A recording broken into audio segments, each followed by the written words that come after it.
Hello friends, I am Bharti Sharma, Assistant Professor in Biyani Girls B.Ed College. Welcome to all of you on behalf of Guru KPO. My today's topic is projectile. First, I have cleared that what is projectile and what is its motion. जब कभी भी हम किसी particle या project को move कराते हैं किसी टू डायमेंशनल प्लेन में, टू डायमेंशनल प्लेन, यहाँ एक डायग्राम दिख रहा है जिसमें टू डायमेंशनल प्लेन है, ये प्लेन है एक्स और वाई। जब हम किसी पार्टिकल या प्रोजेक्ट को किसी ओरिजिन से मूव कराते हैं किसी भी रीजन से, तो वो जो मोशन होता है वर्टिकल डायरेक्शन में 2D प्लेन में, वो कहलाता है motion of projectile. For example, इसके कुछ एग्जाम्पल भी है, जैसे कि बंदूक से निकलने वाली गोली, बंदूक से निकलने वाली गोली, तोप से निकला हुआ गोला, और हम हाथ गोला फेंकते हैं तो वो इस डायरेक्शन में जाता है, तो that type of motion in 2D is called projectile motion. Here we know what is motion of projectile. When a particle is projected in any direction by some cause, then the motion of that projectile in this 2D plane is called the motion of projectile. उसी के साथ इसके कुछ formulas होते हैं, अगर हम उन फॉर्मूलाज को यूज करें तो प्रोजेक्टाइल से रिलेटेड बहुत सारी प्रॉब्लम्स हम उन फॉर्मूलाज के द्वारा बहुत इजीली फाइंड कर सकते हैं। यहाँ कुछ फॉर्मूला है। Number 1 is angle of projection.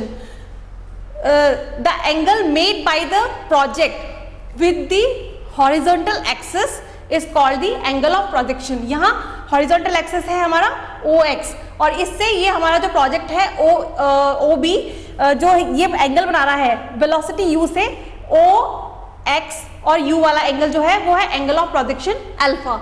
Horizontal range, जब हम किसी प्रोजेक्ट को प्रोजेक्टाइल मोशन में मूव कराते हैं तो वो जो जहां से वो स्टार्ट होता है और जहां उसकी एंडिंग होती है, दैट डिस्टेंस, जो उसकी टोटल डिस्टेंस है, वो कहलाती है हॉरिजॉन्टल रेंज। यहाँ पर O तो हमारा प्रोजेक्ट है और A हमारा लास्ट पॉइंट है, तो OA is the range of projectile, that is OA is equal to R and the formula of range is U square sine 2 alpha upon G।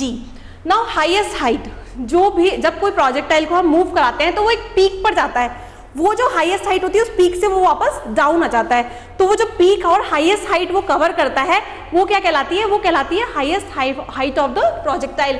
यहाँ हाईएस्ट हाइट हमारी क्या है, हम देख रहे हैं B is the highest height, so BC is equal to H is the highest height and the formula of highest height is U sine alpha whole square upon 2G। Now next formula is time of flight. जितना time projectile अपने origin place से highest distance यानी range cover करने में लेता है, वो time होता है time of flight, and it is denoted by T and the formula of T is 2U sin alpha upon G. Now maximum range, we have to find out what is the maximum range. As we know, the formula of range is R is equal to U square sin 2 alpha upon G. This will be maximum when 2 alpha is equal to 90 degree. Put the value of 2 alpha in this equation, we will get R maximum is equal to U square upon G, because sin 2 alpha sin 90 degree sin 2 alpha it become 1, and put the value when we put this value, then R maximum will be U square upon G, and the value of what value of alpha, where we get the R maximum, alpha is equal to 45, that is pi by 4.